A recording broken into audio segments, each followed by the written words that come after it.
We shall triumph. Burn to cinders, chaotic flame.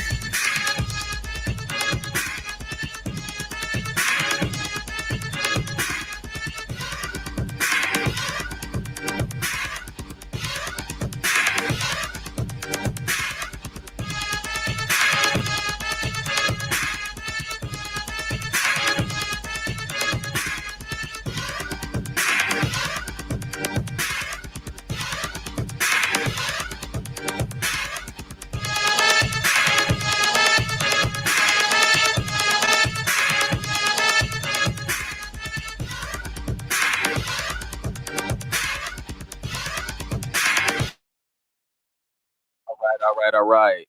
YouTube.com/@ nothing left to do but win. This is the Leave the World Behind review and thoughts. The most controversial movie that's out right now. I'm not doing this by myself. I got some co-hosts with me. I'm gonna bring up my guys. Jersey, what's good, man? Yeah. What up, though? Live from the trailer yard. Yeah, I love when niggas tap in while they work. You know what I'm saying? Yeah, what's up? What's up? Hello. Mike Morgan dropped off for a second. We'll have him back up. So this is the Leave the World Behind review and thoughts. I'm just going to share my screen. If you give me 1 second, don't worry. I'm gonna give you plenty opportunity to get everything off. Where is she ready for it? Yeah. So all right, Mike Morgan is in the building. So let me introduce my guy before we do that. We'll go back here and Europe was good, family.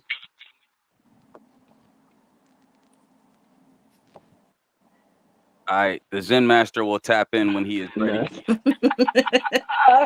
Zen Master Mike. I got my gear on. That shit was funny, man. All right, so I'm going to share my screen if I could. Yo, we can't hear you. Yo, he be doing the most. Yo, we can't hear me. Yeah, we can't hear you. We can't hear Mike. So for some reason. Yeah, go ahead. All right, I'm gonna share my screen so we can get this going for the good people that want to see this. Once again, this is the Leave the World Behind review and thoughts. First thing I want to do is bring out the cast. Right, so this was Julia Roberts as Amanda Sanford, Mahershala Ali as G.H. Scott, Ethan Hawke as Clay Sanford, Mayala Herald as Ruth Scott, Farrah McKenzie as Rose Sanford, Charlie Evans as Archie Sanford, Kevin Bacon as Danny, Alexis Ray Forlanza as Danny's daughter, and Vanessa Aspalaga as Salvadora, who actually probably played a bigger role than I could comprehend, as I didn't, translate what she was saying. We also have Officer Crow, Josh Brennan is Jocelyn, and Taylor Orly Goatsman. We have Pavel Frolov as the plane crash victim, Jesse King as a plane crash victim, and Kevin Kinney as a plane crash victim. The first thing I want to talk about is the introduction to the characters / the plot. If anybody wants to go first, but I guess I will. Hold on, Mike is back. Let me bring Mike back up. Yo, what's good, man? All right, I'm back. Yeah, what's good, brother? Namaste. All right. All right. The first thing I'm gonna talk about is the introduction to the characters. One thing I liked about this movie was that I personally felt that all the characters were interesting. I felt like every character was interesting, with the son being the least interesting. I felt like every single character was interesting. Go ahead. But well, let me share my screen one more time for y'all. Boom. So some of the character traits that the movie starts off with is that Julia, she hates people, right? So that's how this starts off. She hates people so much that she wants to get away and happens to book a weekend vacation, I think, right? Yeah. Yeah, she books a weekend. Did it while Buddy was asleep, like. Yeah, he woke up to his wife making plans. Like, Super fair. Packing.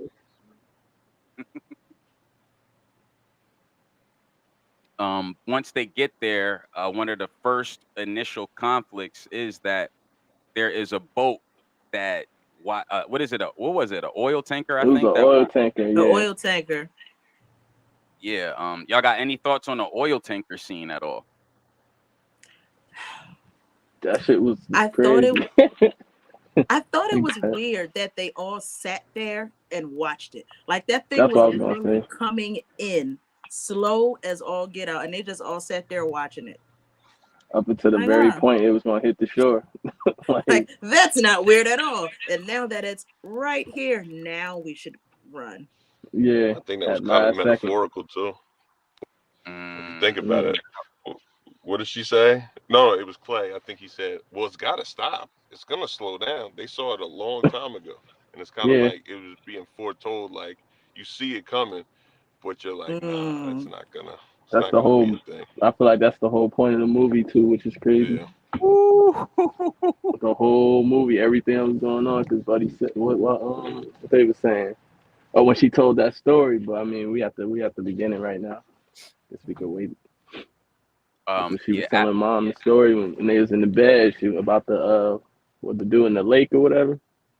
Yeah. Mhm. When I watched it back a second time, that scene was like super, super heavy.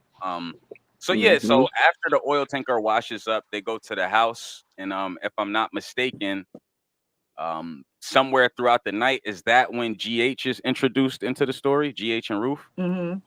Yes. Later on that day, Yeah, it was that night. Yep. kids went to bed. They was Well- just sitting there sipping wine, playing Jenga. And they got the doorbell. Yeah, because the internet went out.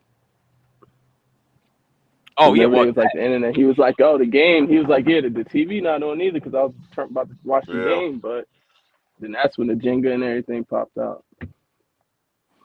No, I think before that. I think when the oil tanker issue happened, I think they went home and checked the news to see if anything was on about it. But at that time, it was already off. Yeah. yeah, if I could, that was like the first initial major conflict then. So they Mhm. lost. So that oil tanker washed up ashore, and here's an image of it. I will bring it up. Give me 1 second. And But the if kids you- were back in the pool. That's what it was. The kids were back in the pool. Even the cop when they was leaving, like the beach or whatever, he was saying like what was like signals was down. He said it was like across the whole shore or something like that. And the kids weren't shooken up at all. And then At all. Amanda was talking about like, oh, well, doesn't it worry you that they seem like nothing happened or whatever? Mm-hmm. And then I think that's Okay. when they found out the signal was out, but it's nothing because it's always up. But she was annoyed at that time about her not being able to watch Friends, and was looking into the woods, and I think that's when she first saw the deer, and she was just looking at the deer standing there. Was there any significance with that deer, in your opinion? Yeah, because in natural disasters, animals, they sense it first, so they may start to get the moving, regardless of what it is. Because even though we think we may know what it is, we really don't know what it is, and I think that's the purpose of the film. It's not for you to know about it. We'll get into that later because they kind of explain it without explaining it. All right, now if I could, so let's talk about some character analysis and introductory. So when GH is introduced to the story, did y'all have any like initial notions about GH when he appeared at the door? Was y'all like, this kind of weird? Like, how did y'all feel when y'all first saw the boy GH? First of all, if we on vacation and a total stranger that I've never met before come knocking at the door in the middle of the night, first of all, I'm not answering it. That's just that. And second of all, they just was like, oh yeah. The husband was like, yeah, come on in. Like, everything's fine. We don't need any kind of identification. Just come on in. We trust you. Like, that's weird. Yeah, wife wasn't for that.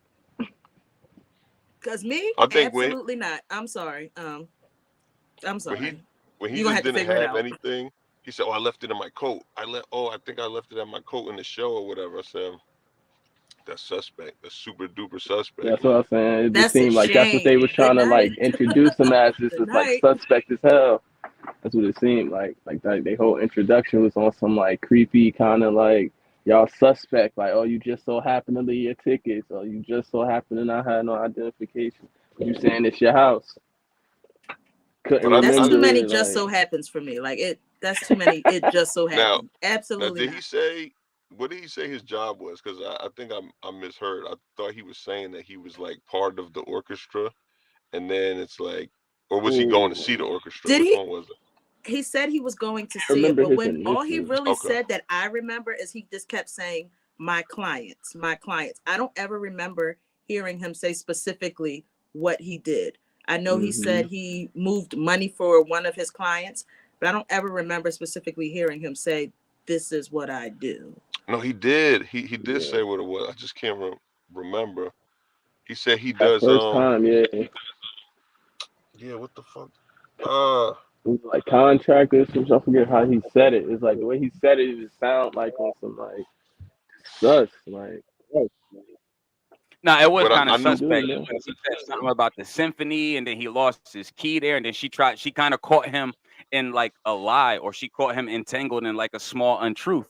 Like, hold up, I thought that you said that you were like on your way from somewhere, like not that the commotion happened while you were at the symphony, but then that's Mm-hmm. when Ruth turned on the TV. And when she turned on the TV, it felt like she timed it perfectly to kind of Like, switch the vibe of the conversation. you ain't Yeah. finna catch So him in that lie. yeah, I was super suspect of them at the door. I'm like, man, they about to rob the crap out these people. Like, I just didn't know what to assume at first. When he went Yeah, to the drawer though, and the gun was in there, that and he didn't gun. grab it. Like he had the Turn. key. Once he was going with the keys, he was like, "Oh, I can't remember which one. I had my wife. I should have marked it right." At that point, I said, "Yeah, this is their house." But I think it was for us to know, but for the Yeah, as an audience before I felt the the same way. family not to know. I think that's what it was more about. Yeah, I felt the I same way don't because I'm know. like he could have grabbed it, but when he thought about it, but even the keys, like everything he did, just always was just looking sus. Cause Like he black. damn, That's why. like eventually you're gonna find the key, obviously, but Cause he a black man oh in a yeah, white my wife, neighborhood. you know what I mean? But if you think about it, My in a wife lot of this. cases, if you think about it, in a lot of cases, the wife is always the one that's a little more organized. She's the one that know that these keys Hmm. go to this door, this Yeah. drawer, this and that. So that to me, that wasn't out of the ordinary because that's typically how it is. Y'all don't listen. Y'all just go with what y'all feel like. Yep. But but so that wasn't suspect to me, like, because that's how y'all are.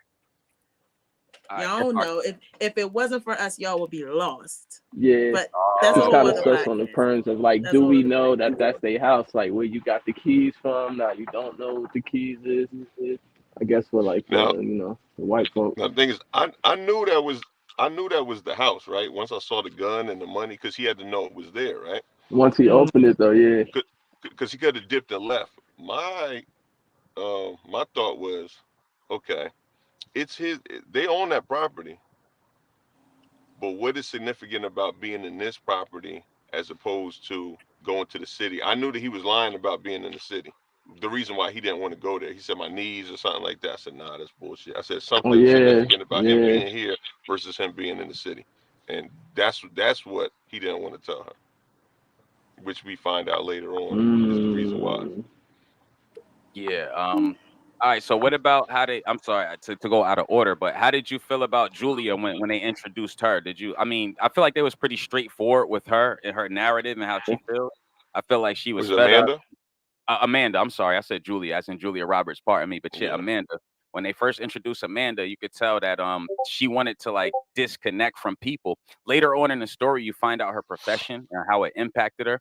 But in the beginning, one of the first things that she really gets to say, or one of the first things that the director show, is her looking out the window and talking about how everyone is just trying to make something of themselves, and it's the morning, and everyone's striving to be something, and how she just freaking hates it. She just hates people. So that was the purpose of her booking the trip. So I feel like the director was pretty straightforward with who she was and how she Mm-hmm. felt. Like that was very direct. Now, what the differential is that when they introduced GH, and I don't know if it's because he's naturally a brown man, his mysterious aura, like we couldn't even trust him as a watcher at first, or Ruth when she came in. And that's the next character I wanted to talk about quickly, not to skip over Clay. We'll get to Clay. But how did you guys feel about Ruth when she was introduced? And I'm going to mute and let you guys. I feel like she was typical. Like that's the typical Black young lady. I'm with my father. You don't trust my father? We got a problem. I'm going to always have my father's back. He may not know how to articulate what he's trying to say, but he ain't lying. Like that's just how she came off. A typical Black daddy's girl. That's my dad. That's my dad. I got him. Like even at little later on in the movie when he wanted to separate from her and she was like, but she came off as a believable character. I gotta agree. She came off pretty straightforward as well. I believe she acted in Black Mirror, Black Mirror's most I recent. was just about to say that. I just realized that as we was Oh, I talking, gotta like, go yo, is back and that watch that it. girl I gotta watch it. from the? Yeah, that's why I'm like, I was just thinking this whole time, like, yo, I think she was just in Black Mirror. That was the girl with no in the last eyebrows. season. Yeah. Oh man. I gotta see it. I didn't see it. Don't Oh. no spoilers. All right, no spoilers, but Okay. the episode was That's a good episode. wow. Okay. Yeah, We that need to was go over crazy. that Black Mirror, man. Oh yeah, we definitely gonna get back to Black Mirror. I did Beyond the Sea, but I need to know Mhm. every single Black Mirror Yeah, episode. once Mike see that, we got You know pop what? that. I stopped watching that because that one episode gave me a headache. I mean, it Wait, gave me Which a one? Was headache. it the Fighting Vipers? Nah, No, it's like I don't remember the name of it, but you know which one I'm talking about. Where they did it had involve an we had to animal? make the choices. That gave Oh, me a Bandersnatch. headache. The Bandersnatch. choices. Bandersnatch. That Bro, gave I, me. I never got to the end because I heard it was. I got like three versions. I don't think I got like the right one or whatever. I Oh, the watched it movie one. twice. And the Yeah, Yeah, second I like time that. I That just was cool. stopped picking. I let Netflix pick for me. So I was just like, that gave me a Ending. headache beyond belief. Was it like 5 endings and some wild shit? I thought it was dope. I actually liked it, but I wish there was a way you could see it like play out like without having to do the choices. Like just You choice 1, choice 2, choice 3, and choice 4, 5, whatever. just let Netflix pick it for you. That's what I did when I watched it the yeah, second but time. yeah, if I could, she was like yeah, she also played in Black Mirror. I liked her character, very straightforward, very nice looking young lady, very unique looking, very interesting. Yeah, Young. agree. The only thing I felt a little standoffish about was like, why is it that the only brown lady we get is a little like snobby and like, you know what I'm saying? Like, but it is what it is. But I was like, could they have made her a I little think that's softer? what the movie was trying to portray. I feel like that's No, what it was all no, trying to portray. no, because okay, so check this out. So GH, he's trying to get into his house without alarming them and letting them know of the situation, and also not trying to let his daughter know how serious the situation is. So he's trying to be coy about what's really going on, right? The way she acted was very typical of, I want to say, can you hear me? Yes, sir. You're good. All right.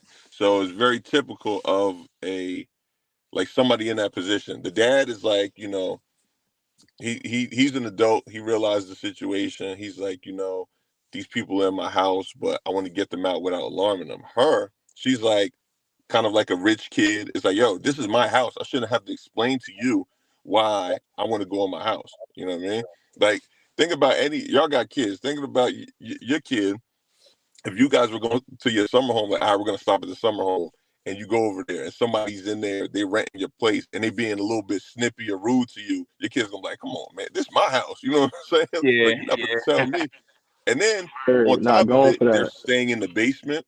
So it was kind of like, I don't know if she said it, but it was kind of like, she we did. in the She slave did. quarters. You know what I'm saying? Like it was that type of vibe that I saw and shit. Because just like, we're black from the upper echelon. We make more money than you, but yet we're allowing you to stay in our place. We're paying you to stay in our place, and we got to sleep downstairs in the basement. She definitely wasn't feeling that, and I think if they played it any other way, it wouldn't have seemed like so realistic. It would have been weird for her to just be like, okay, whatever, you know what I mean? Because he wasn't feeling it neither. but he had to play that role. You know what I'm saying? Yeah. He had He to said play it that too. role He said it too. because But you know what I noticed? Even after they was like, all right, y'all can stay. Even after day number 2, even after day number 3, when both the kids were sleeping in the bed with their parents, they still slept in the basement. yeah, They never came upstairs to sleep in the main part of the house with the other family. but I that's thought what that was that's what she interesting. said. She was like, "Yo, we're down in the base." That's when she actually I think mentioned it. It might have been like day 3 or something. She was out there They gotta in the go. basement. They gotta go. She's like, "Yo, you got to Being go." a bitch to me, like what? She wasn't going for And it. then when they left, she like, "Nah, let them go. Let them go." So Because can you imagine that, sleeping in the bed with your mother or your father when you got a whole bedroom upstairs? yeah, Nah. that's wild. And then like, so I wanted to talk about like some of the racial tension, you know what I'm saying, that was kind of building up between Ruth and Amanda, right? Oh, Let me just definitely. share the screen so that you guys can see the characters. So Amanda, Julia Roberts, and Ruth Mayala. Any of you guys want to speak to the interactions between those two? I don't know, not specifically between those two, but that is for me, that was the whole issue with the mistrust. Not just that they came in the middle of the night, but it was a black man and a black woman knocking on the door in the middle of the night. They probably would have been a little less suspect if they weren't black. I feel I have to agree. I felt that as well. And there was one line she said that Ruth said. She said, "Isn't that the pot calling the kettle black?" When they had that first conflict. And I was like, all right. And that's as far as they took it with the race. Later on in the movie, there's another part with the race that we'll get into. That was like really powerful when they were switching scenes between Ruth and Amanda with the deer, and then Clay, GH, and Danny with the shotgun, and yo, it was a lot of little hidden little racial things there. And Well, she says it outright. I think the last night they showed him spend there. She said something like you know, at the end of the day, it's just us or whatever. Like it's me and you. And then she was like, white people can't be trusted. Something like that. Something along yeah, those lines. And I know a lot of people had issues with that line. Like a lot of white reviewers and commenters, like, oh, well, she should be boycotted. Anybody that says that type of line should be out of here. I said, that's funny because you guys watch a lot of Scorsese films and Quentin Tarantino films where the N-word, they say it like it's their last name, you know what I mean? And that's cool. So if that's the case, we need to be boycotting anybody who plays a racist, you know what I mean? So I think it's just foolish because this is a real fear that we as black people have in America. We always have to prove that we are who we say we are. Like, let me see your ID. Do you live here? Do you live around here? It was that type of vibe. Oh, well, we don't see any pictures of them in their house. Now, if they were white, would it be different? We don't know because that didn't happen. Yes, we do. I'm just saying we can only go off what we're seeing and the interactions that we as people have had. So it's not too far fetched. You know what I mean? So I think that was played really cool. I'm about to be in a situation right now. uh-oh. Do you have on the key? It's the Zen, that Zen mic, man. We got meth lab mic. We got Zen mic. Saying, I don't know. I could throw the construction on. You know what I'm saying? Like, you never know who you gonna get. If Shorty want to role play, you know what I'm saying? Like, it's whatever. Y'all got to put the gloves on. You know what I'm saying? All right, so hold up, not to get too far off. Hold on, let me get us back on. All right, I want to talk about hold up, let's get back to the character analysis. There's another character that we didn't touch on yet. Let me share the screen one more time. Boom, bow. Let's talk about Ethan Hawke. Clay, how did you feel about this character? First thing that I'll say about it is they presented him as like a soft, understanding. He's willing to do whatever for his wife. He cares. You know what I'm saying? He didn't seem too like enthusiastic about making decisions on his own, but when it came to like when his wife kind of put the fire under him, he always tried to produce. He went out and tried to drive and figure things out. So any preconceived notions about Clay in the beginning on how they introduced him? Yeah, I like Clay. Clay was cool. But I think like like he played it cool for the longest. He was just like, yo, listen, everything is cool, whatever. But when those flags came down, which is He crazy got because scared. those red flags, like he was like, yo, he lost it. He couldn't. He didn't. Like he said himself. He said, I drove and I didn't even know where I was at. Like he said, I got lost. Like even when the woman was speaking to him, which I'll give some context on that later when we get there, because I saw a translation of what she said. Okay. Ah. I needed that. But Ah.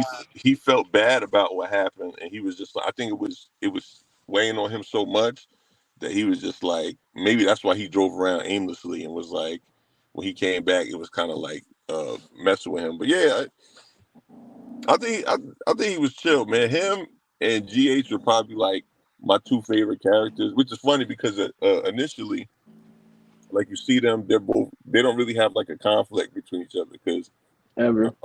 yeah, I don't even think they ever had a conflict between each other through the whole film. It's interesting. It's interesting that the conflict was mainly with the women. Yeah, I was noticing that, and it seemed like it was like I don't even want to say mainly with the women because I think it was more Amanda just had an issue kind of with them, even with Clay, how he was acting. She just gave me like modern day Karen vibes. I think that's what they were going for. They were going for like the kind of like a Karen, and it's like we take the Karen. And we take like the militant black woman, we put them in a situation together and see how they're gonna handle it. Where they have to be in each other's space, they can't. They can't leave. And but I also think that comes from when you are in a position of power all the time, and like you always have to make constant decisions and things like that. You have a hard time allowing somebody else to question your judgment because you typically feel like you know what you're doing, you know how things are supposed to go. So when somebody kind of gives you a little pushback or doesn't trust your judgment, it's a little threatening to you. Yeah, 100%. So I think that's what that was with her too. Yeah, and was she the breadwinner in the house? I'm thinking, right? I believe. Well, he was a college professor. He was a college professor, and she was like an ad executive or something like that. Okay, so she probably was making probably. Money. Yeah. And she's just like, these people coming in here telling me, like, I gotta trust them or whatever. And she's like, no, I'm not going for that. But I think that's what people in general, when you're used to being in charge, you don't want nobody else telling you what to do. It's your way, and that's it, because you know how it's supposed to be. That's how she was in the house too. Clearly, my boy got up, just said, "I'm gonna just drive anywhere. I don't know where I'm going." Like, yeah, he tried to make it happen. You know what I'm saying? And I feel like at that point we started getting into the plot, and at this point of the movie, I was still unable to see where they were going. That's what I liked about the whole shit, though. That's what I didn't like. That's what I was saying. Anytime that he even like GH would get into some shit and kind of start telling, boom, the sound shit would happen. Boom, daughter say some shit. It's like something will always pop up to where it'll kind of leave us like at a cliffhanger every time. Like, fuck is going on? Like the whole movie, I was just like, yo, I want to know what's going on now. Like, I don't give a fuck about how they feel. Like, what is going on? And then it's like at that point, I think we started getting deep into the characterization of Rose and her obsession with the Friends TV show, which I'm like, okay. Break it down. Like I get it, because the younger a kid is, they're oblivious to a lot of things. So she was kind of just pure in her intent. Like she didn't care about anything except for this TV show. And if we look at it nowadays, it's a little bit different than when we were younger. Nowadays, a lot of kids have high anxiety and they have coping mechanisms. I think that's what it was for her. For that trip, she just had that friends. Kids are always on their iPads, so she had that thing that was like, oh, it's gonna take her attention away. And as things progressively started getting more weird and crazy, I think she was the only person that wasn't freaking out as much because her one sole goal was not trying to figure out what was going on. It was trying to figure out what was the finale of Friends, which I think is almost like a parallel to everybody else trying to figure out, the parents trying to figure out what's going on. She's trying to figure out what's going on with friends. You know what I mean? Mm-hmm. So it's like we're watching two separate journeys, but it's kind of they parallel each other. And that, Yeah. dang, I don't even want to say it. She was like the only one picking up and kind of like saying like, "Yo, what's up with the deer?" Yeah. She kind of went out. Maybe they went out in the woods and shit. She was like she was on her friend shit, but she also was seeing shit as it is. Like, man, shit is weird. Like, what's going on? But ain't nobody really listening and taking notice to like what's really going on. Like, yeah, we'll she talk. I'm gonna bring said that back that, though. later. I'm gonna bring that back later. She said that though. She said nobody ever listens to me. Yeah, so it's like that's what kind of kept her on that friend shit. Like, man, they ain't even listening. They're not even paying attention anyway, which still goes back to the story at that night when they was in bed. That's why I was like, when she said that, it all made sense to me. Like, yeah, nobody listening. She over the fact that ain't nobody listening to where it's just like, boom. Then she said the story. Then what she said, I'm out. Yeah, I'm tired of waiting. I think she said. Tired of waiting, and then after she was out, like, man, watch out. And where she ended up. Gary Otter. I think that was the most interesting thing. Mm-hmm. That was, to me, that was the most interesting thing. Yo, because she looked. I can't say it. I'm gonna say it later. Yeah, I was like, we're gonna get to that it. nobody listened to was the one. I'm gonna say it later because we're gonna come back around. Let's talk about that first car scene. Right? Oh no, we missing one more character, man. Oh yeah, one more character. Hold on. The most boring character ever. Oh man, Archie. Right, he was on some creep shit though. Yo, he definitely was. He definitely was like a typical teenage boy though. Mesmerized over that black girl. He was just like, that was like the best looking black girl he ever seen. He was kind of mesmerized, like, ooh, let me get on my freak shit. The nigga was over here like. But when he showed up, he like, yo, hold, let me take them pics. But she knew. How did she know? That's what I fucking was about to say. How did she know? How did Later, she know? She kind of said it to the dad. No, she didn't know that he was taking pictures, but she knew that he was creeping on her. Nah. She said it. She spoke to her when she snapping. She said that first. She said about the dad would try to pop her. I didn't understand, but she was like, "Yeah, and the son taking pictures of me. I just don't get it. Like, how did she know about the dad wanted to fuck me and shit? I don't know if she said taking pictures. I thought she said he was creeping on her. She said because we be knowing. We be knowing. Nah, she said it. I was just having this conversation. No, he did. With Jason he had his phone. He did have his phone. Y'all be pervs on the low. Like some of y'all be on the low, but a lot of y'all be wholehearted pervs. And we be knowing. We just have our own different ways of dealing with it, but y'all be pervs on the low. Watch this. Look, fellas, wait until next episode of Nothing Left to Do But Win podcast. Watch what I do to Rashida. Y'all be pervs, for real. And for real, if I'm being honest, it's not nothing that's out of the ordinary. Because a lot of times as women, we have to deal with that operating in this world. People just be perving on us, minding our own business, just existing in the world. That's why I started. You know what I did the other day? Oh, he probably gonna see it. But I gave somebody Jason's number because I said I wasn't interested. And he just insisted, so I just gave him his number. But one of the things that I used to do is give people my number anyway and just block them, because you never know how somebody is going to react to your no. Yeah. I So, remember you was saying that in the chat, and it was when that girl got hit with the brick or whatever. Yeah. Dude, it was all just over the number. My boy snapped or some number. No, you know what I did? I will give you my number because I've had people call me like right then and there. So I'm just like, all right, you know what? Here's my number. Have an amazing day. And as soon as I get in the car and lock the door, I just block you. It's over. Yeah, shut out. Yeah. Yeah, nah, there is some creepy ass dudes out there. Hold up, Mike Morgan is back in the. What's good, family? So, all right, so everybody give their breakdown of Archie, because I know Rashida just gave her. She said he's a perv. Yeah. A typical teenage boy. Go ahead, Mar. What you feel about Archie? He was definitely on some perv shit and just on some. He was trying to get some pussy too. Remember, he was trying to pull up on old girl and shit. He pulled up the map when they was at the beach. Like, yo, how far is this, real quick? Mom wasn't for it. Like, so he, you know what I mean? When he saw old girl, he was definitely on to the next. But then it was like, I felt like they just kept putting him in the background so much that he just kept fading away from anything that was really going on with him. So he was just there. got hit by the bug. That was, you know what I mean? The whole time he was in the woods with the sister, she was pointing out different things like the deer, like what's going on with the animals, and he just kept Yeah, like, yo, what the fuck you like fuck out of Because here. y'all He be just kept killing her oblivious to shit. He stuff. just kept killing her shit on some Big Brother shit. Like, yeah, that's Like, yo, God, and yeah. that's what's so crazy. I felt like that's all he really could do. He got so bored. But one thing I couldn't understand was how he was still so into his phone, even though they didn't have no internet or nothing.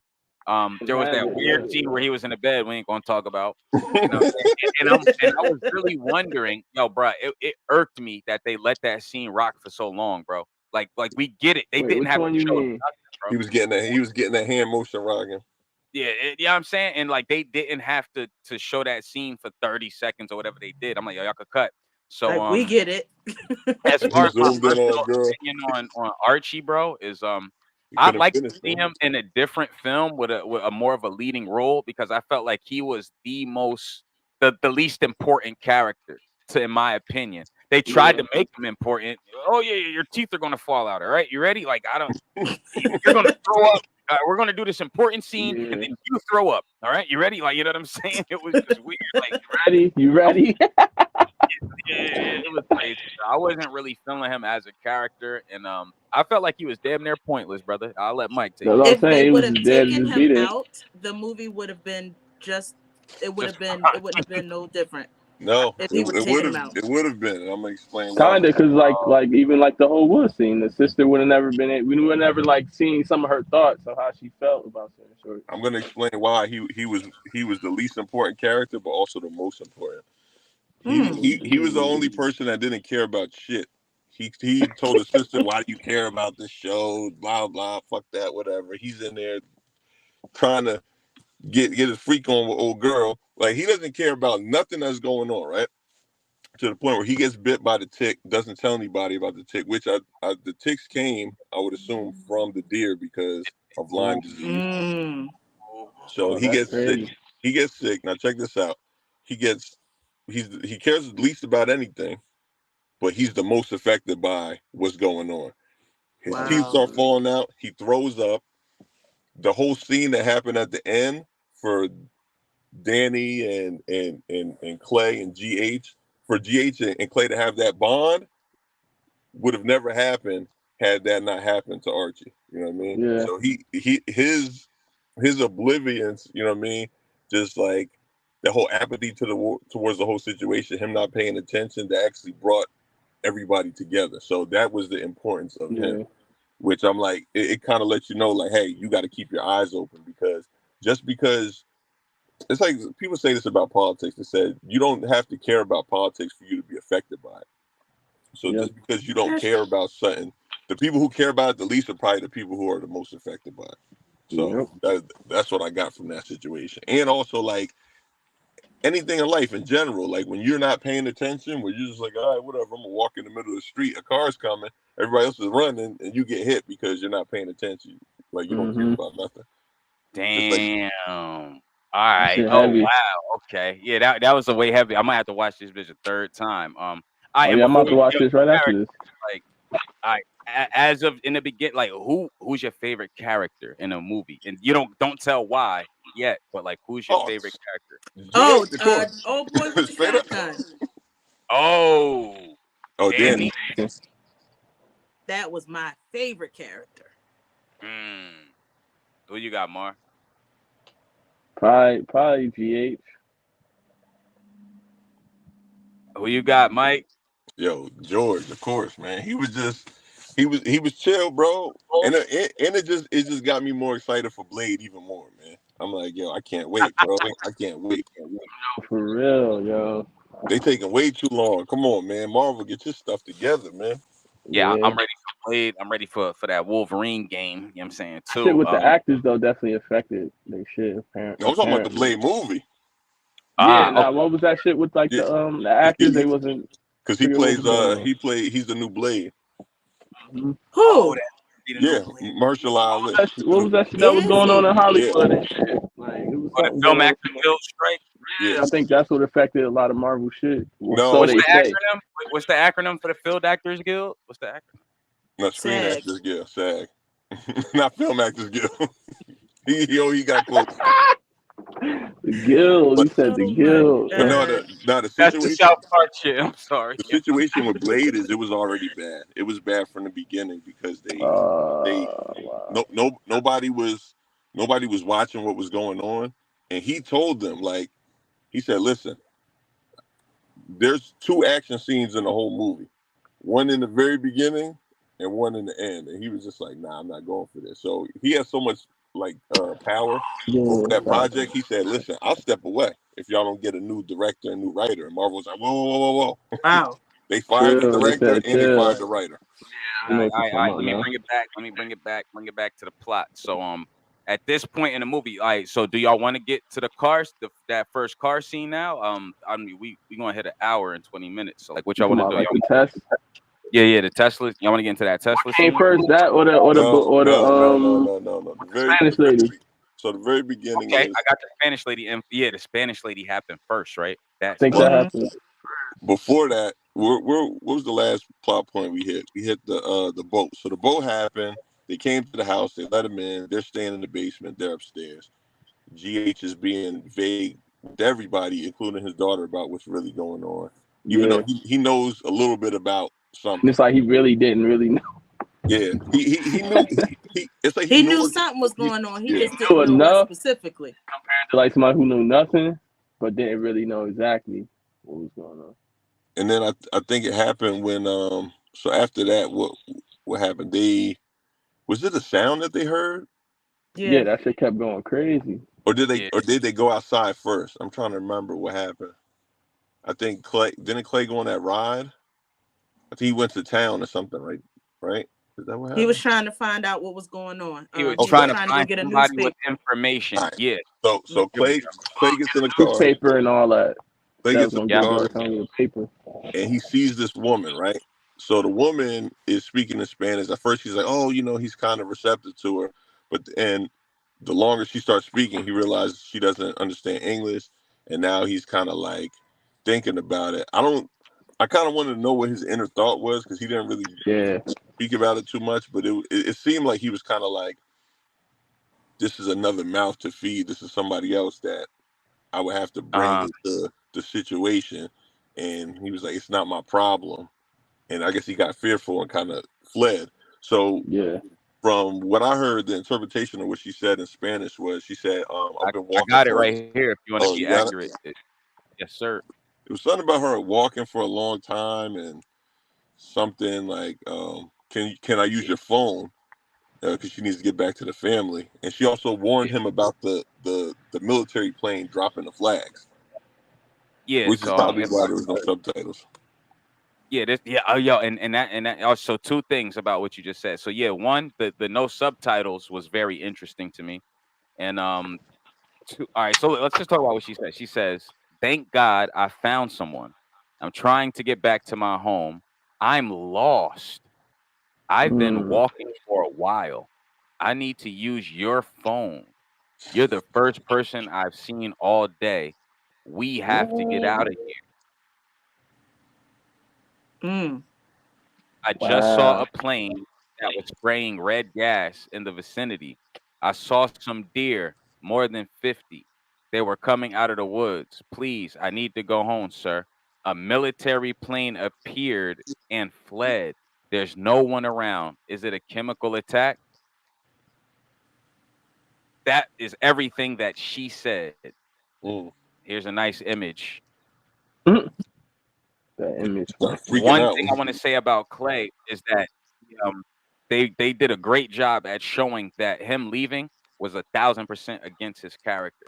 You could tell it messed with him mentally that he had to just leave this situation behind. So even though he doesn't want to change, he's being forced to adapt to the situation, right? And it's changing him, and he doesn't even realize it.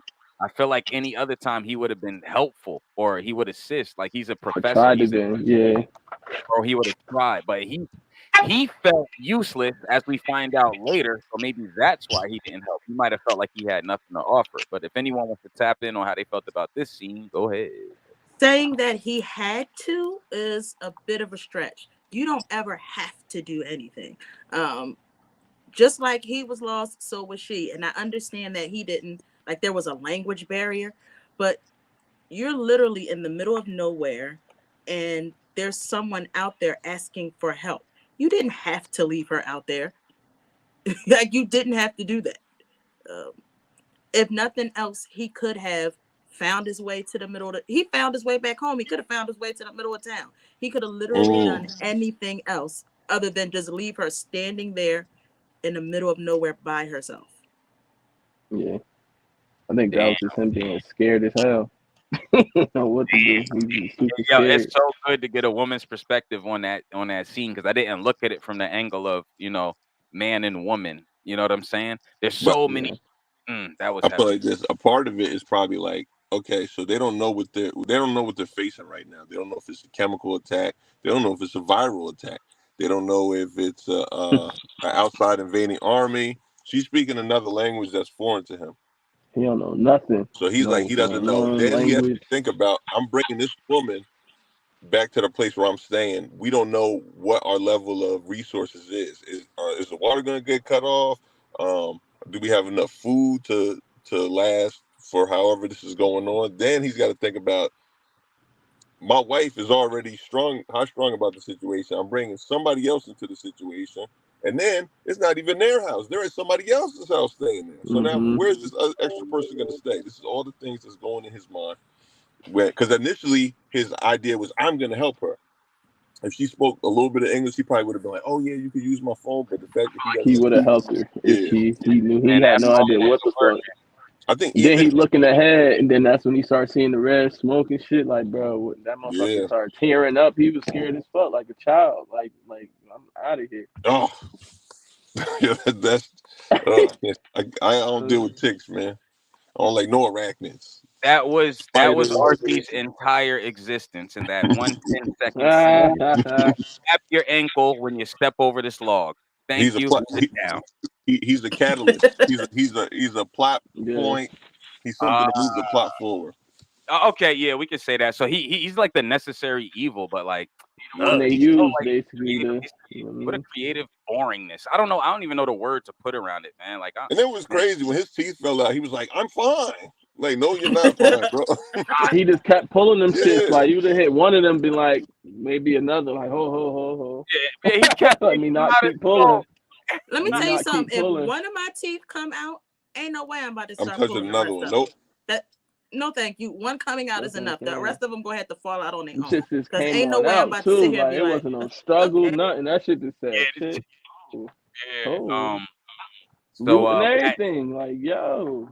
So at this point, right, he speeds off from old girl, and he sees a drone in the sky spinning, spewing misinformation. Who knows? But it's spewing these red flares. He speeds through it. It looks like a tornado or some sort of chemical warfare at first. First time I seen it, I'm thinking it's loud or bees. And it's like, okay. That was gas. You know what I'm saying? Yeah, any idea on the significance of that drone helicopter thing? I feel like that. You want to know what that message said? Do tell.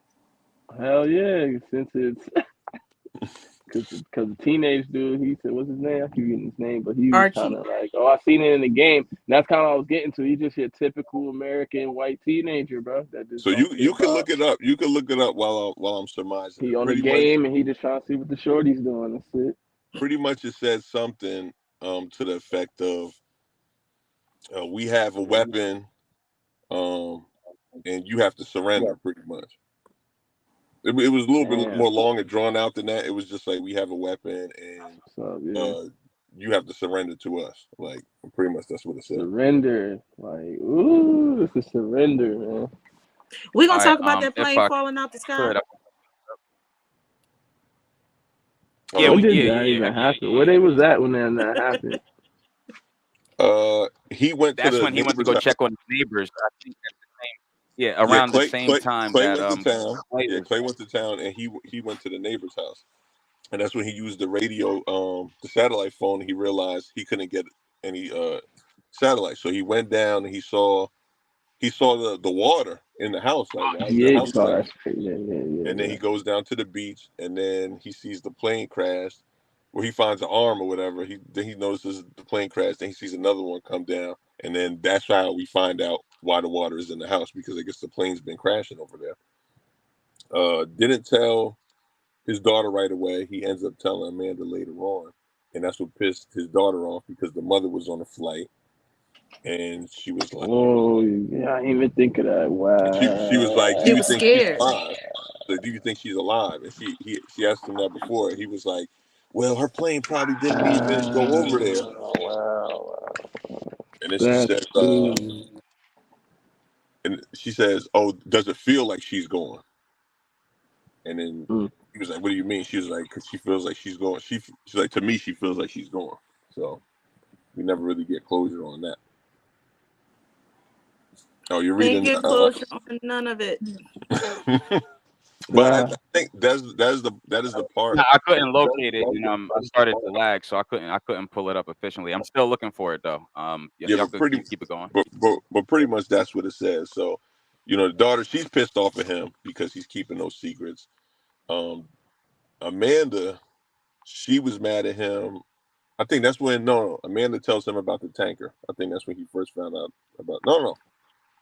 No, Amanda didn't tell him about the tanker. The tanker, Clay told Ruth later on, but he's telling. Yeah. He's telling Amanda about the situation. She gets mad and she walks off, and that's when she asks, like, "Do you think that she's going?" And he was like, "I don't know, whatever." Clay comes back, freaked out from whatever he saw, the message of the red pamphlets or whatever, and was like, "We're getting the fuck out of here. We out." You know what I'm saying? We out. Which brings us to the second major action sequence, which is the Tesla cars. The Tesla scene. But what I want to say is that the red pamphlet message said, "Okay, please pay attention immediately to what we say in this post.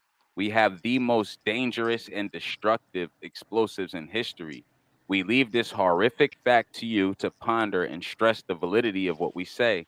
I just want to use this H in your land, and steps must be taken to stop the resistance to Muslim inquiries in your city." That is a rough translation of what that said. And I gotta let that resonate for a bit. I do want to get into the Tesla scene as we're approaching an hour. The Tesla scene was probably my second favorite scene in the movie. It was one of the only crazy action scenes we got. Julia Roberts behind the wheel. Looking like John Wick out that motherfucker. Just whipping. Her taking charge yet again. Yeah, she took charge. Yeah, did take charge. We can say that. Who said women are bad drivers? She was moving that thing, man. He was with it. I feel like there's a lot to take away from that scene, but did that scene mean? And that we're gonna do the one thing. Hold up, we're gonna do it like this. How about this? Did that Tesla scene mean anything to you? You have the floor. Yes. I don't trust anything that can be hacked, and a self-driving car can be hacked. But to me, it was interesting how she noticed that nobody was in the car, but she also noticed that small print that said self-driving, and nobody else kind of took that into account. Yeah, I would say that. Let's bring up Mar and all that. What's up, man? Any significance to that Tesla scene in your opinion? Shit, that they was all the same one. And that shit was blocking off the way to the city, because that's where she was going, right? Yeah, y'all not going nowhere. And they used everything. Like they used that. They used basically taking out the internet, all that, satellites. You're not about to do that. We controlling the internet. We're gonna take all like little things like the self-drive Teslas and shit. Boom, going right to there. Y'all not about to leave. So like if you wasn't in the city already, you wasn't getting to the city, you wasn't leaving the city. It wasn't by like straight they did everything but use military force.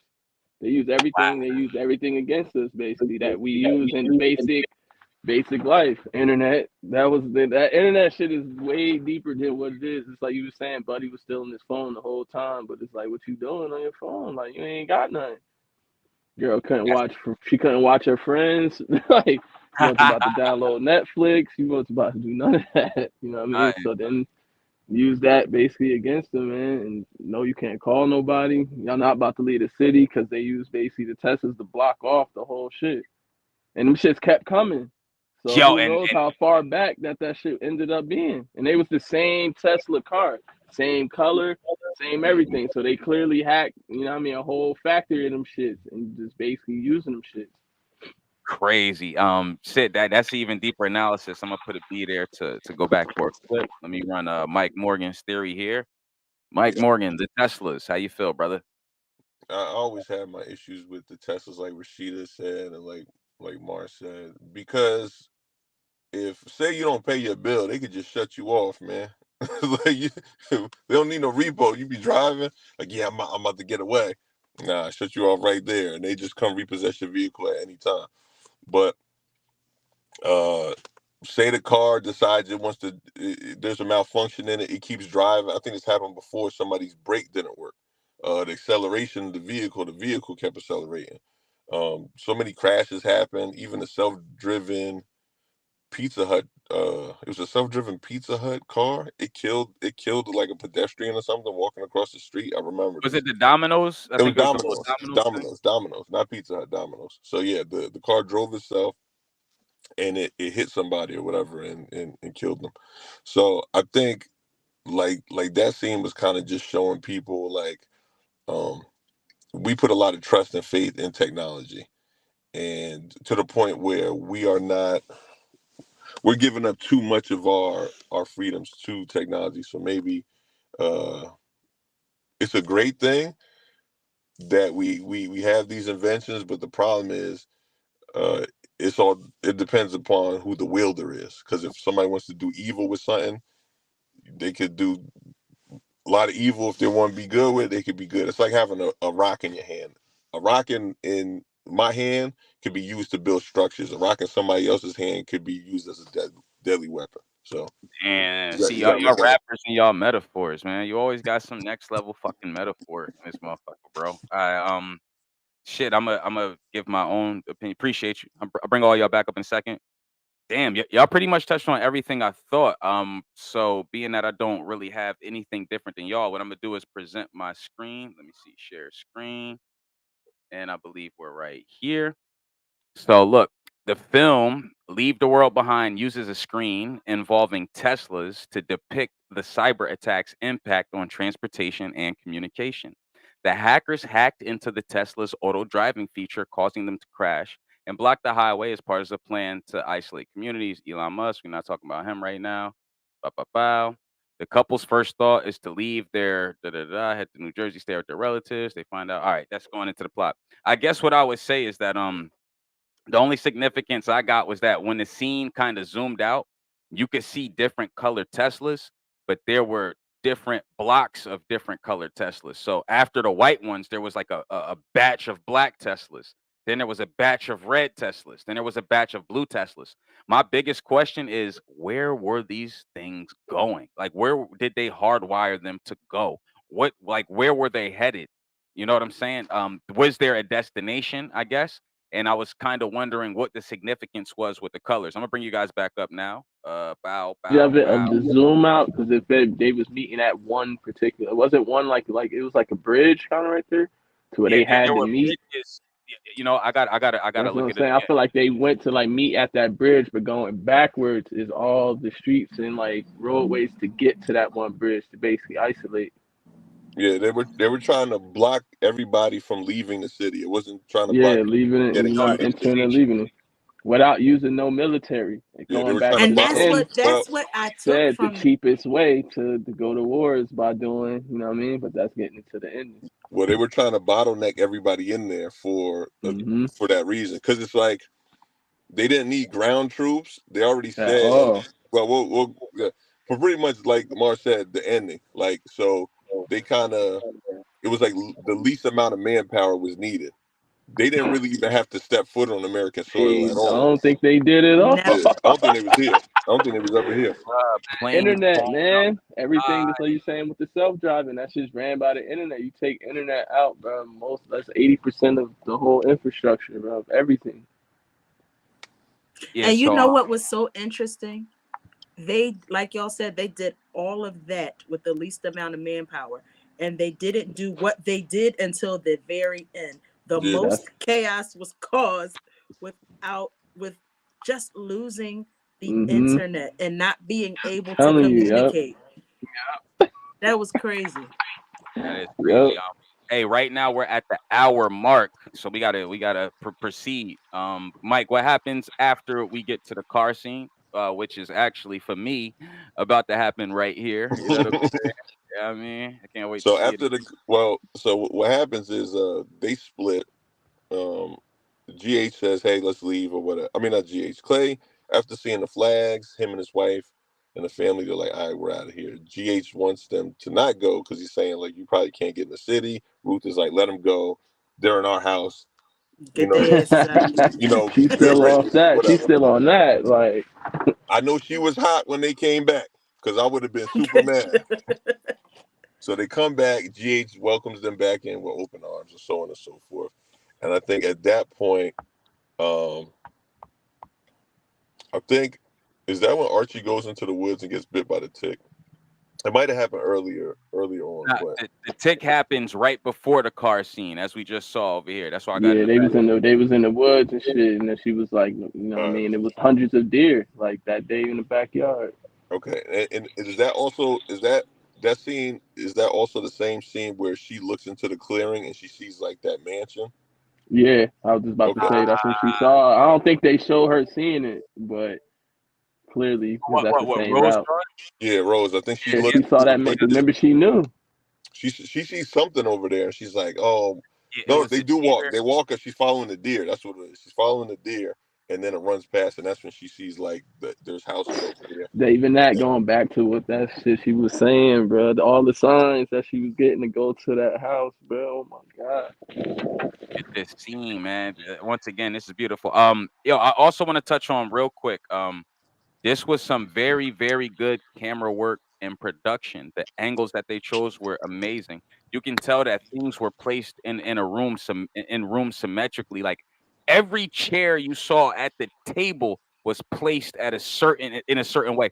Who does that when it comes to dealing with the props on a movie set? You know what I'm saying? The placement, the background, the ambiance, like that is under production, absolutely. Yeah, But there's a name for the people who build the sets. You know what I'm saying? They're called production. That's what they did. Set production. Yeah. I would say that this I can't movie think of it. It has some of the cleanest camera angles and camera work I've ever seen, yo. And that's not even a reach. The camera angles are superb, man. I have to watch it again because somebody said something. I don't know if this is true, but they said the placement of the pictures changed from scene to scene. I don't know if that's true. I didn't know. Had me watching this shit on some Y'all gonna Black make me watch Mirror. it again. Yeah, You need to. You said it was terrible. Come on, y'all. That shit break my heart. You're definitely right. There was a lot But you know what I found interesting?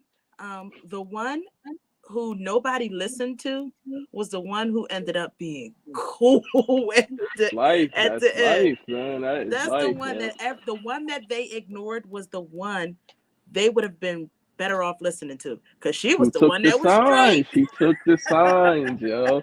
She took the signs. She was the one that was straight. She was. And she ultimately eating snacks, drinking soda out the bottle, like Cheetos and shit. She saved the day, man. She saved the day for herself. So they come that part. No, for everybody. So let's get back into it. So after that, they come back to the house. I think they smoke some weed. When we come back, it goes part for the flood, by the way. So that's the other thing too, like how they broke that shit down into sections and chapters. That shit was like kind of in the back of my mind the whole time. Like, yo, this shit is crazy, bro. Not like that, bro. We might have to group watch it again. Like us group watch. Yo, what up? I'm on that shit. Yeah. So I think at this point, this is when Clay and Amanda, not Clay, GH and Amanda get close with each other. GH is kind of missing. He missing his wife. He's kind of like hard to watch. He almost slipped. I was like, ooh. Julia Roberts. I love the song that they chose, though. I love the song. Shout out. She was all hit. She was all hit. He was on the jazz. I said, yo, get out of here, bro. Lyrics was perfect. I'm like, oh, this. I said, that's crazy. I said, he about to smash. This shit turned to a different type of event. But see, That was I'm the glad. hardest thing I've ever had to watch. Like, I'm glad he they didn't shouldn't have because made it her do that. showed his reservation as like, a husband and as a guest too. Because like, yo, your wife you don't even know if your wife is alive, bro. He's just like, nah, like, yo, I'm. It's a moment of weakness. Not me. I'm tripping. But Yeah, I like how he caught so himself. He was yeah, black men don't cheat. Black men Ooh. don't Most of cheat. them don't. Not all of them do. Nah, that's a man, yo. He Black was a men don't cheat. You man. see we us don't do three up that. We here. don't do that Look at us over here, man. non-cheaters. Look at You us feel three me? we don't cheat. So then All right. after that, Ruth and Clay are having a moment. They're smoking or whatever, and Clay confesses to her about the woman that he saw, and then he also tells her about the boat, which she didn't know about before. Oh. I think she tells him about the boat. Yeah, Yeah. no, she did. Yeah, she And does. she was She like, tells him "So about what the did y'all boat. do or whatever?" So we just left. They did not. She was They really ain't like do taking nothing. notice to anything. She was always kind of hip to like, all right, that's a little suspicious. Oh, that's like, why y'all ain't do nothing? Like, we should do this, and we might gotta watch them. I don't trust this. Yeah. All And right. So then, yeah. My bad. Sorry to cut you, bro. oh Where no, are we at exactly? So they're about to vape together. They're talking about, like you yeah, said, they're tanker. He became smoking. privy to the The tanker. flamingos popped up on them because they was Yeah. outside Yeah, smoking and and shit. it starts rain. I think it's raining at the time, and then Yeah. The sound happened, then that sound hit him again. Yes. well, It before did. that, she questions him. She said, "Are you the type of professor that To sleeps with their smash. students?" And Hmm. he's just like what? Why would you think that? He's like, why would you Like think that? where's Why this would you convo ask me going? such a thing? I feel like she was baiting him into something. I don't know what it was Oh, she about, like definitely really. was. She was trying to line them And up. She just wanted some evidence to get them I was up about out to of there. say, she just, yeah, exactly. Because so she so she still could went run to to the her wife. brother and told it. Now she wouldn't have went to the dad. She would have She went to the covered wife. it though. She covered him She would have though. went to the wife and said, "Oh, he tried to sleep with me," and then she would have been like, "We're out." You know what I mean? And it would have Hmm. went like that. So I think that was a little play that she was going for. But then Yeah. GH and Amanda's interaction was a little bit more genuine, and he got a little bit more comfortable with her, and he told her about the cabal meeting. You know what I mean? And everything is Yeah. yeah. What's good, Hold Bonnie? on, hold up. Is So that the bonnet guy without the he's bonnet? telling her about I'm at this work. little I'm at cabal work. meeting. Yep, Yo, he's right now. He's mentioning it. Yep. yeah. So we at the part where he's mentioning the cabal to Amanda and telling her about his client knew about some secret meeting or whatever, some shit like that. And then he said he took out all his money, and then he said something to him like joking about it, and he said this guy always laughs at my jokes. This time he said, "Yo, take Yeah, care of good or yourself." Take bad. care of Very yourself. so. I said, man, I would have packed up my shit right then. Nah, you gotta finish that shit, bonnet guy. You gotta finish this shit, bro. You Shit haven't crazy. finished it? I'm at like fucking He definitely passed her. 140. Yeah. I passed out, dog. Oh nah. I think we passed the And 2 hour mark that right says a now. lot about this movie that you went this week. Stop. I was about to say now she about to weaponize that. We gonna get to the end of the because we gotta clean this up, yo. We at 1 hour 8 minutes. We gotta keep it under 1:30 for real. You know what I'm saying? So All right. So the flamingos land, which shows that obviously there's some issues going on because we got flamingos in New York. Now, where are they coming from? Are they coming from Florida? Are they coming from the zoo? Because maybe the zoos are unmanned right now. the zoo The makes a animals lot are of sense. the animals are probably all over the place. So we really don't know what's going Yeah, on, because they which about I knew New love York and Jersey. because put it like this, in real life, if you were in that situation, this is what a lot of people have an issue with this film. We don't know what's going on. If you were really in that situation, you wouldn't know what's going on either.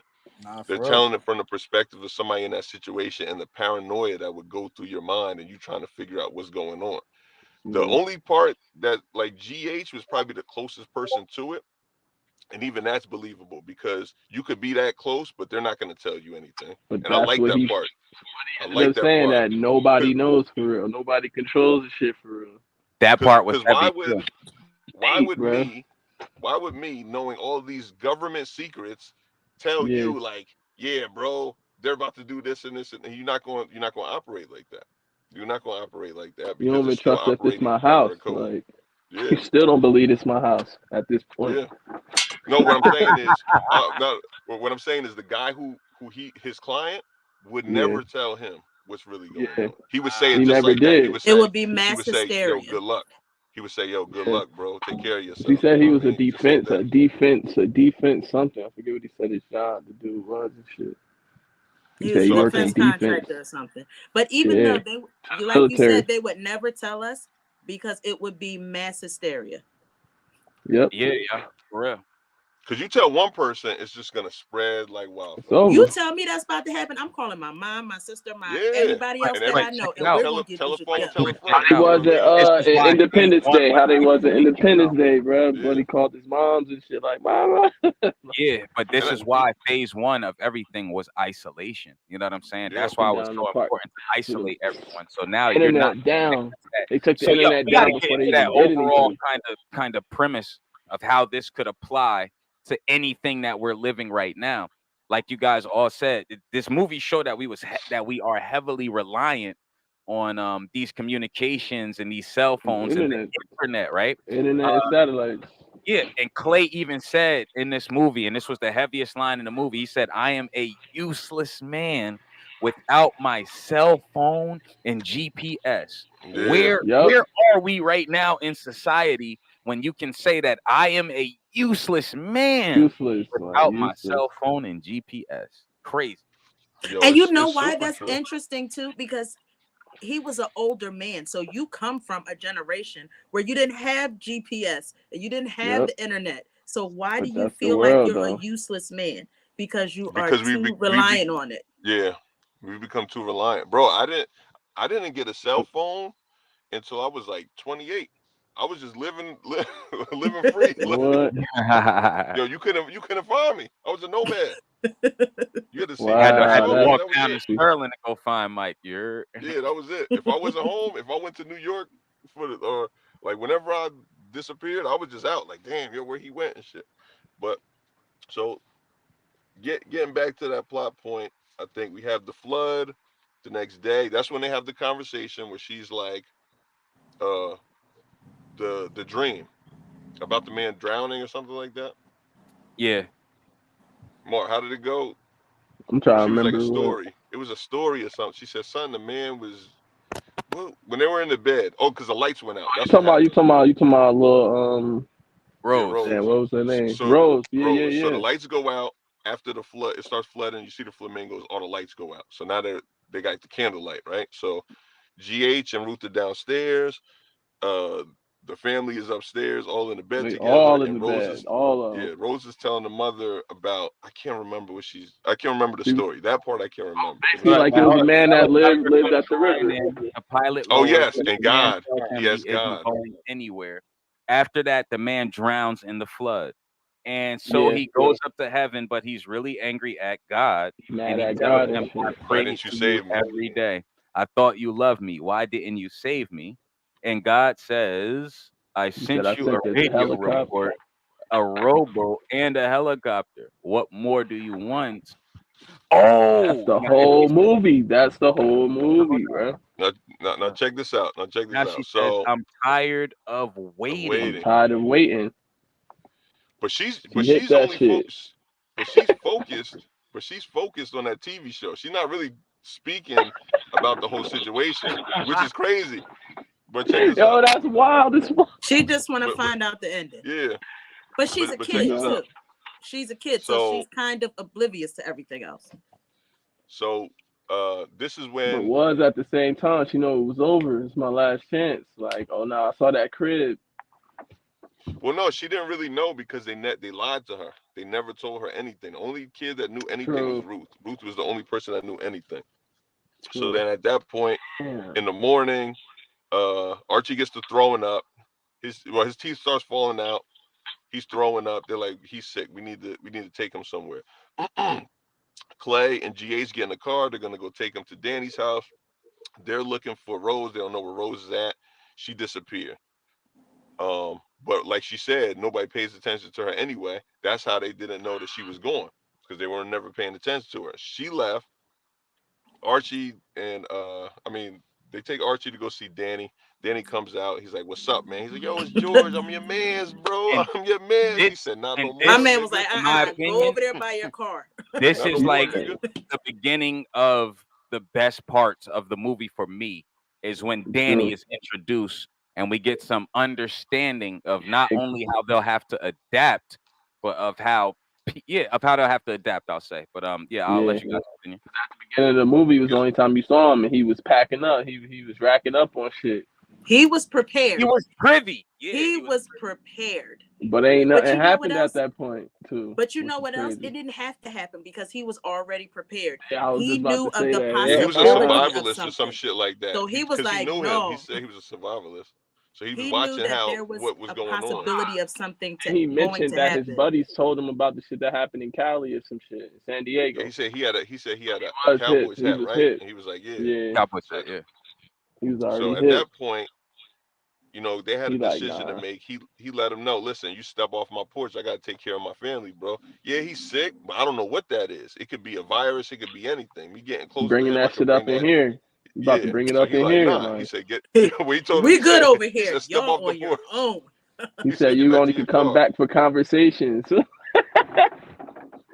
You check know this what I out. took from that scene? That even though you have a black man on one end holding a gun, and you have a white man on the other end holding a gun, and Old in the school, middle too. of them He's a white is man. somebody trying to mediate the situation. Like, we ain't got to Time out. stand here and kill each other. But I'm gonna let you know why that wasn't valid for me, because the foundation of the white man in the middle stopping the black man from getting killed was that his son was sick. So it still was white. So there's still a white foundation. Oh, You this movie understand? crazy to me, bro. They And know that- all of this. I So they never set even all thought that about up, that. bro. Yeah, They set a lot of that up, bro, when they come to the race shit. Because bro. when you say that, would he have done that if his son wasn't sick in the car? No. He probably would have never even went with him. Nah. Who Yeah, knows I if he put even like went this. with If the The roles only was time reversed, he linked with GH was when it if involved his if son. the roles was reversed and it was Ruth Come on who was now. sick, you know what I mean? And GH said, "I'm not leaving here until you give me what I want." GH would have probably had to kill Danny and went up there and got that med, the meds or whatever. Yeah. Because even even Clay at a certain point was like, "All right, let's leave. It was GH who stepped up, like, nah. He was like, no. That's the crazy Not shit. over That's here. crazy. Let's talk about it. And Let's talk about it. he tells him, he said, "I need you to know this." Like, but while they're in the car before they leave, it was while they were about to leave. He said, "I need you to know this." He said, "Whatever happens from now on, like, I got to know that you got my back." And I think that's what that was kind of part of the barter system. Oh, Him being like, okay. "Yo, I'm taking care of your family. You better be taking care of mine." You know what I'm saying? So he saw how serious he was. Crazy. I didn't even think of that. That's crazy. Wow. I think that's what that whole thing was about. And then so the other side of it, you got Ruth and Amanda looking for Rose, and Ruth is pretty much like, "Yo, why do you hate people? You just hate people." like Why did you say? Why are you look? She was like, "Why are you like that?" Yeah, and that's she when was she like, started going in on it.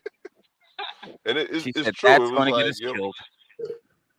and I forget what she says to her, what her explanation is. Because she saw the way in her profession, she saw the way people operated to get what they wanted out of life, pretty much. She said we just fuck each other over without even knowing and shit or caring. Without caring. And that we try to cover it up in society Cover with it. all these little trinkets and shinies, but we know that we are terrible people. We destroy everything as humans. We destroy everything as humans, bro. She brought up Our animals, all waste, that. the waste that humans create amongst the planet is insane. The damage that humans do to this planet is insane. But it's irreversible at this point. And that's heavy. So they're in the car. GH wants to know if they're on the same level, but then that's when GH reveals, I guess, his hand on everything that he knows, his whole knowledge of the scenario, which is pretty much. He knew from the beginning. He was just hoping it wasn't that. It's kind of like when you have a gut feeling. Going back to the signs, you're not taking the signs.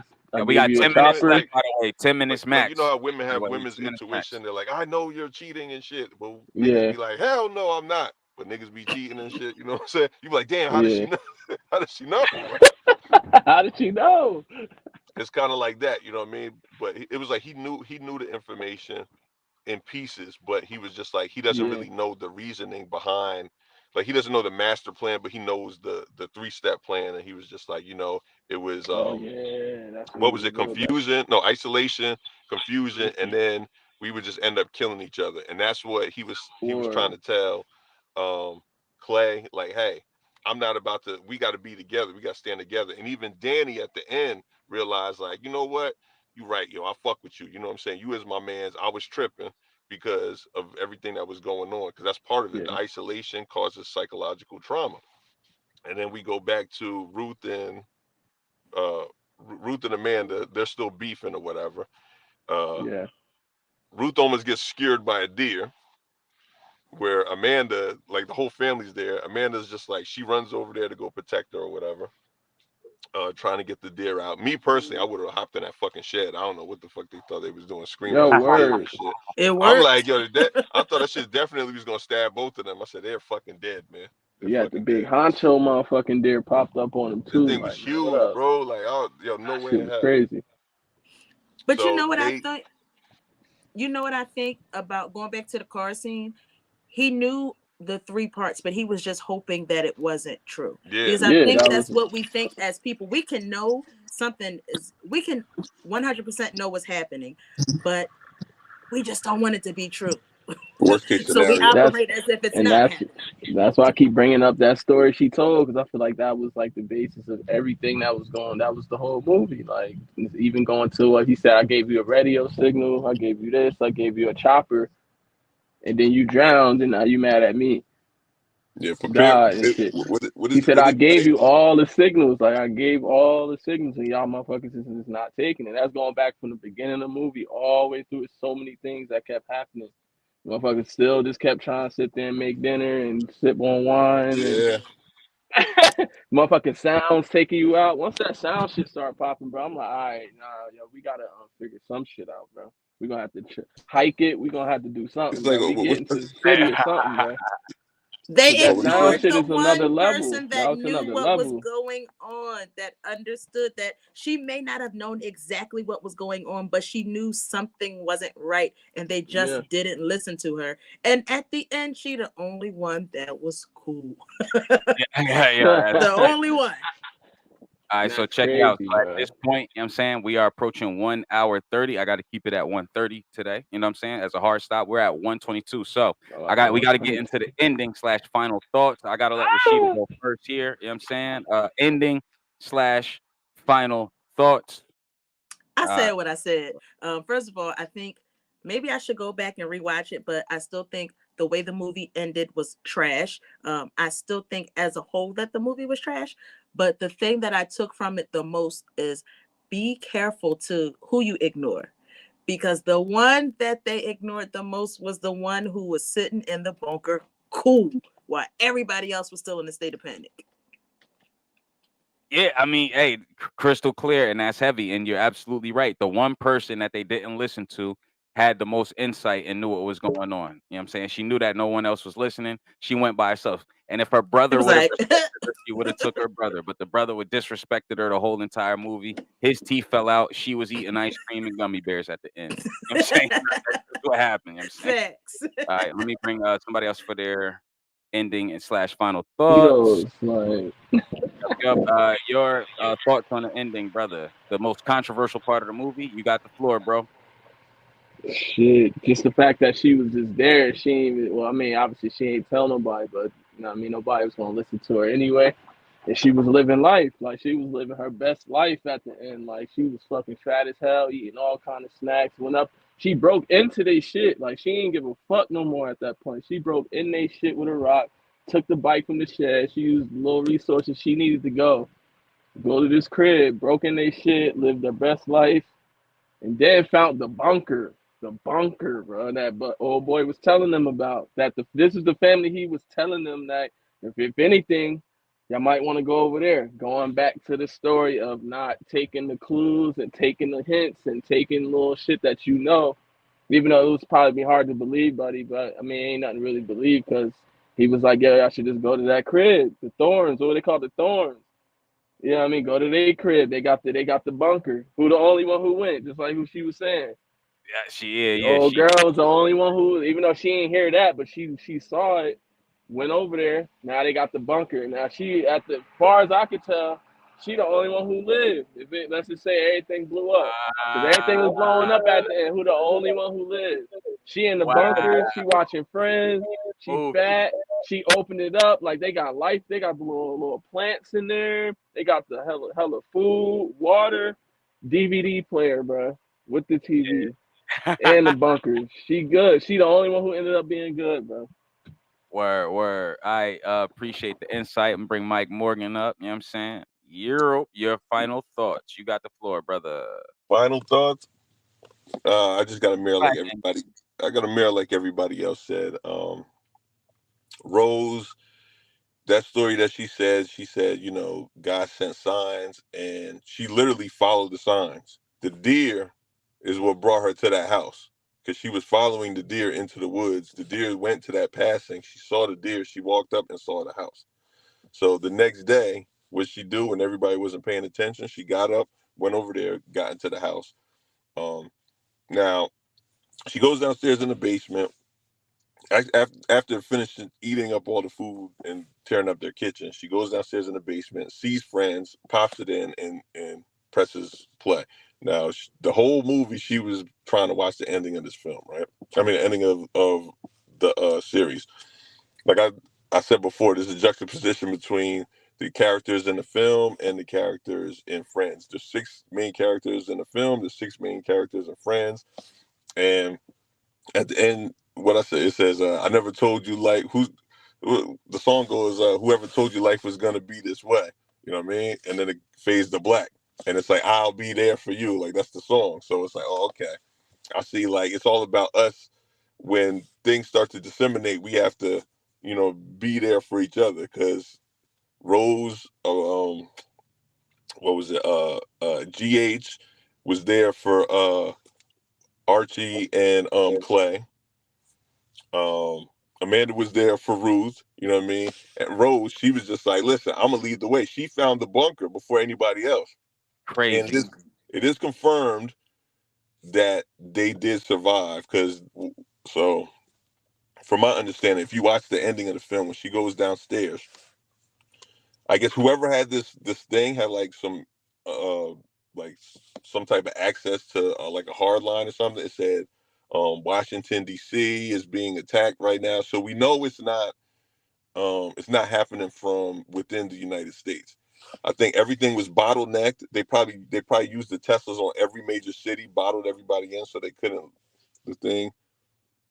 Yes, that's true. That's true.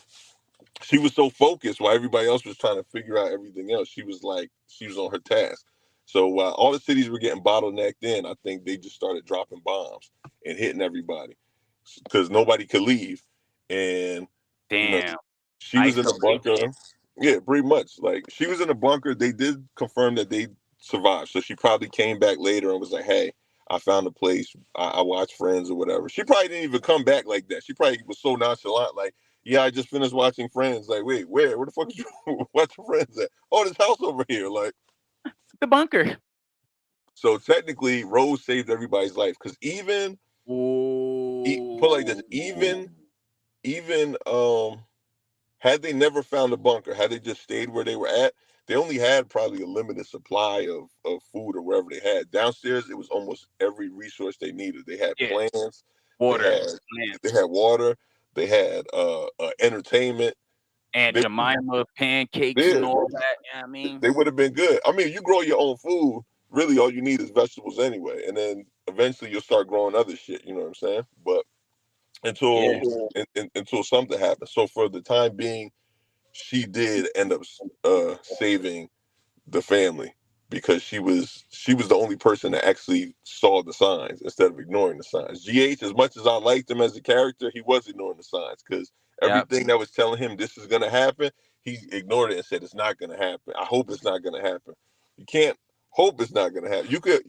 It's called prepare for the worst. You hope for the best, prepare for the worst.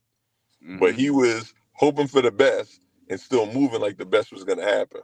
but it's just like you see a lot of stuff going down, brother. You got to get the movie, man. Word. I think the film was super dope, man. I think it was dope. I like the ending, that it wasn't like some big bombastic thing. Because if you are from that perspective, you would only see that perspective of that family. Yeah, I thought it was dope, man. I thought it was dope. There's probably some other tidbits in there that I For missed, sure. but I have to go watch it again.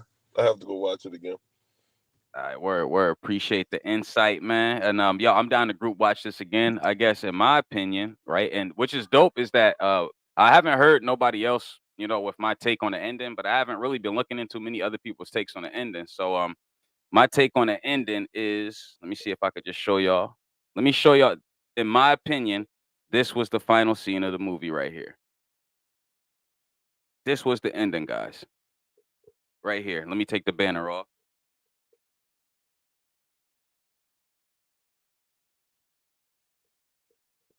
In my opinion, this right here was the final scene of the movie. When I saw this, they've been beefing the whole movie. At the end of the movie, they were just, holding hands. They had to come together. They had to put their differences aside. That also happened at the shed. I feel like what happened with Rose was what happened with Rose. I don't feel like that represented the end of the movie, even though it's the last thing you physically and visually see. I felt like the movie ended right here with Ruth and Amanda holding hands, watching the bombs drop. And it just showed that they have to accept this new reality.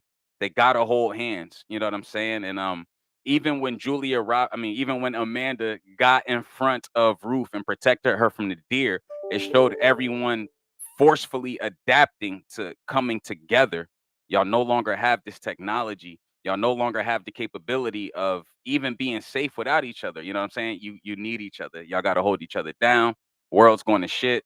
So the black woman who is beefing with the white woman is holding hands now, and they understand that all they have now is each other. All those other preconceived notions and the racism and the pot calling the kettle black and all of that stuff doesn't matter anymore. We in survival mode now. You know what I'm saying? It's no longer about thriving. Now it's survival mode.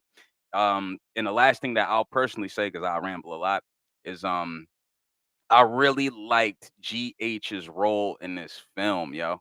As a final thought, I really like GH's role in this film. I love him as an actor. I look forward to seeing him in more content. I'm gonna bring the panel back up, and this is yo, you 100% correct. I feel the same way about it. Like her arc didn't really change. Like Rose was like, I'm gonna see the end of this show, and I saw the end of the show. Everybody else went through like, oh, I don't trust this person. I gotta feel this, but whatever. Even Clay, he was the most trusting person. He was like, oh, I'm so chill. Then he wasn't so chill no more. You know what I'm saying? Like then he had to go back. Like so, yeah, that was. I have the same sentiment. Like that whole, we're beefing with each other over a lot of stuff, but at the end of the day, that don't mean nothing. That don't matter. Bro, we all in this country together, yo. Cats need to get it together, man. For real. Because the outside enemy, like the people who are like enemies with the U.S., they don't look at like, you know what, you black guys, you're all right with us. About none of that. They like, let me not bomb that area. It's a lot of blacks here, so I'm gonna go right on over here. But yo, bro, I got one more thing. Yo, what was the shit with the moon, man? That little eclipse and shit that happened. Somebody was saying like that's significant, but I ain't know what that was about. The last night or some shit signaling in the last, like, what was up with that? I don't know. I'm gonna look into that. The author spoke about it. You can look it up. I forgot what he says. Yeah, honestly, hold up. I got some words for the author. Thanks for reminding me. Hold up. Boom. I think he's from with Bangladesh. Rahman Alam, something like that. So he was asked to add some insight on the ending to this movie. So here's the question: could you talk a bit about the deviations the film makes from the book, particularly with the Friends ending? So to end with a particular jolt of humor that Sam, who is the person who created this movie, does is so satisfying and so rewarding. it's sort of self-reflective because he's a filmmaker. He also worked in television. He's sort of asserting something about the power of that medium and its hold over this one character. I say it's funny, but I don't think it's a joke. I don't think it's a joke on Rose. I don't think it's a joke on the audience or on the movie Friends or the show Friends. It's a reminder that art is kind of a slave. The theatrical experience of watching this movie is so powerful because I've had the chance to see audience respond to the ending 3 times now, and nobody really knows what to make of it. They're like, is it funny? Is it scary? Is it really over? And I love that so much. That was his, That's dope. bald description of the ending. Sounds like he doesn't even really know what's going on in that last scene. I mean, he wrote the book. He didn't make the movie, so Nah, he wrote the book. yeah. But yo, man, look, we at 1 hour 35 minutes. We're gonna cut this right here. I go back to work now. Yeah, appreciate y'all. Thanks for rocking out. We're gonna review a lot more shit in the future. And I'm about to go yeah. meditate, man. Catch some flies with some chopsticks or something. Yo, you gotta catch that Black Mirror. Oh yeah. I'm gonna do Bro, that. yo, Mike, you never watched Black Mirror? I did. I Nah, watched. what was I it? did Nah, watch you that were saying the last- I didn't episode watch that. earlier. Oh, watched the last Bandersnatch. season. Nah, Yeah, fuck no, Bandersnatch. I saw Bandersnatch. I didn't watch. What's Nah, that? it was the one Beyond the with Sea. this girl, the one with the girl in it from this movie Macy with no Day? eyebrows. I Yo, didn't you gotta watch the watch last season. Whatever the last season. Don't was, watch that. She ain't got no eyebrows in that movie. The last in that, season is where in it's that at, episode, bruh. and that shit is weird. She ain't got That's no like eyebrows. Doja Cat. Doja Cat ain't got no Wait, eyebrows. you seen Beyond the Sea though? Yo, did I you haven't see seen Beyond that the one. Sea is that one. That's No, that which one, one's bruh. That's that one, bruh. Beyond the Sea. Black Mirror Beyond the Sea? I did a review on it on the channel. You know It what was I'm a saying? space Is that a movie episode. or is that just an episode? Black Mirror It's an episode episode. Beyond the Sea. All right, I'm gonna So go it's watch it that right one. now. I'm gonna watch Right that Nah, today. you gotta Right watch that, Oh. bruh. That is that shit, bruh. And I'm then let's down to talk hop right about back that. in here. I would love, I want to know what y'all think about that one. I'll But yo, drop man, right back in. man. All right, y'all. I appreciate y'all. Thanks for rocking out. I'm gonna close this out with a track from yours truly. Let me see what we got here. I'm gonna pull y'all down. Appreciate y'all, man. So look, we're gonna finish off with a track here. Appreciate y'all reaching out. And hey, let's go with this.